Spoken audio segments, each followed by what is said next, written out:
السلام علیکم ورحمۃ اللہ وبرکاتہ۔ دوستو، میرا نام انظار احمد اور آپ دیکھ رہے ہیں MDI ورلڈ میرا دین اسلام چینل۔ آج کی ویڈیو ہماری خواتین بہنوں کے لیے بہت زیادہ خاص ہے۔ جیسا کہ کل 25 اپریل سے رمضان شروع ہو رہے ہیں اور پہلا روزہ ہے، تو یہ ویڈیو ہر بہن کو دیکھنی چاہیے اور زیادہ سے زیادہ اس کو شیئر بھی کریں تاکہ دوسری بہنوں کو بھی اس کی معلومات ہو جائے۔ تو چلیے ویڈیو کو شروع کرتے ہیں، اس ویڈیو کو آخر تک دیکھیے گا۔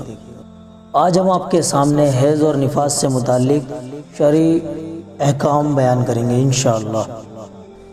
حیض وہ خون کہلاتا ہے جو بالغہ عورت کو ہر مہینہ آتا ہے، اور نفاس وہ خون ہے جو بچے کی پیدائش کے بعد آتا ہے۔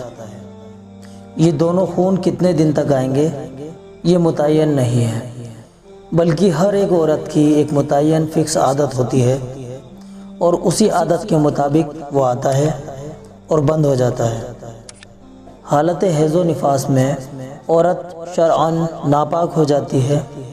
وہ نماز نہیں پڑھ سکتی، قرآن کریم کی تلاوت نہیں کر سکتی، قرآن کریم کو چھو نہیں سکتی، روزہ نہیں رکھ سکتی، اور اگر وہ شادی شدہ ہے تو اس کا شوہر اس کے ساتھ جماع یعنی ہم بستری نہیں کر سکتا۔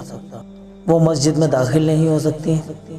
دوسری بات، حالت حیض و نفاس میں جو دن گزریں گے ان تمام دنوں کی نمازیں عورت سے ساقط ہو جاتی ہیں، ختم ہو جاتی ہیں، یعنی ان نمازوں کو کبھی نہیں پڑھنا ہوگا، وہ معاف ہو جاتی ہیں۔ لیکن جیسا کہ رمضان کے مہینے کے روزے فرض ہیں، یہ حیض و نفاس کی وجہ سے ساقط نہیں ہوتا، معاف نہیں ہوتا۔ حالت حیض و نفاس میں جو روزے گزریں گے ان کی قضا ضروری ہے۔ ایسی حالت میں عورت اللہ کا ذکر کر سکتی ہے، تسبیحات پڑھ سکتی ہے، بلکہ اسے چاہیے کہ 5 وقتہ نماز کے اوقات میں وضو کر کے مصلی بچھا کر مصلی پر کچھ دیر بیٹھے اور اللہ کا ذکر کرے۔ حالت حیض و نفاس میں بھی یہ کرنا چاہیے تاکہ عبادت کی عادت بنی رہے۔ اس حالت میں اگر عورت غسل کرنا چاہے، جیسے ٹھنڈک یا سکون حاصل کرنے کے لیے، تو کر سکتی ہے۔ مسواک کر سکتی ہیں، سرما لگا سکتی ہیں، مہندی لگا سکتی ہیں، جو مسنون دعائیں ہیں وہ بھی پڑھ سکتی ہیں، جیسے کھانے سے فارغ ہونے کی دعا، سونے کی دعا، سو کر اٹھنے کے بعد کی دعا، بیت الخلاء میں جانے کی دعا وغیرہ۔ حیض و نفاس کے وقت میں جو کپڑے پہنے گئے ہوں اگر ان میں ناپاکی لگ گئی ہو تب تو وہ ناپاک ہیں، ورنہ تو وہ پاک ہیں۔ بعض عورتوں کی یہ عادت ہوتی ہے، میں بطور مثال کے بتا رہا ہوں، جیسے کہ وہ 7 دنوں تک اپنے آپ کو ناپاک ہی مانتی ہیں، بھلے ہی ان کا خون 5ویں دن میں ہر مہینہ بند ہو جاتا ہو۔ ایسا کرنا غلط ہے۔ اگر آپ کا خون ہر مہینہ 5 دن میں بند ہو جاتا ہے، یہ ہر مہینے کی عادت ہے، ایسا ہر مہینہ ہوتا ہے، تو اس کے بعد آپ کو غسل کر کے عبادت شروع کر دینی چاہیے۔ 2 دن اور اپنے آپ کو عبادت سے دور رکھنا یہ غلط ہے، گناہ ہے۔